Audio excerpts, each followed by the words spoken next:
Après le chapitre sur l'obéissance et le chapitre sur le silence, qui est comme la condition nécessaire pour vivre l'obéissance, Saint Benoît va encore plus loin sur le ressort intérieur qui permet de vivre cette dynamique de l'amour. C'est le chapitre 7 sur l'humilité. Et au début de ce chapitre, Saint Benoît revient sur une dimension que l'Évangile met en avant de nombreuses fois. Il s'agit d'un retournement de situation. C'est pas celui qui est le plus fort, le plus grand, le plus performant, etc., qui réussit le mieux. C'est celui qui se tient dans une disponibilité d'accueil, qui se fait petit serviteur et disponible aux autres et à soi-même pour accueillir la vie en lui au tréfonds.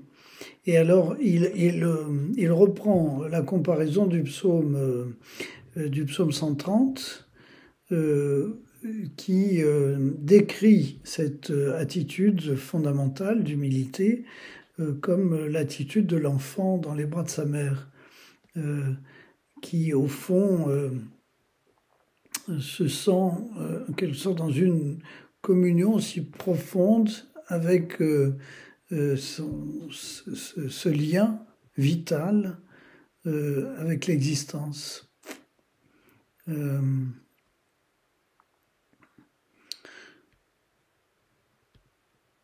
Et dans ce cas-là, si l'on veut s'abstraire, en quelque sorte, de cette condition favorable pour vivre la miséricorde de Dieu, c'est-à-dire le cœur à cœur avec Dieu, on devient comme impuissant, on devient comme stérile, on devient comme désarmé pour vivre le véritable combat de l'amour. Et il ne s'agit pas de rester dans une condition infantile, il s'agit de garder au cœur les conditions de la vitalité que l'on reçoit en cette profonde enfance pour la vivre dans le développement de toute une existence adulte et qui nous permet de nous élever jusqu'à la plénitude.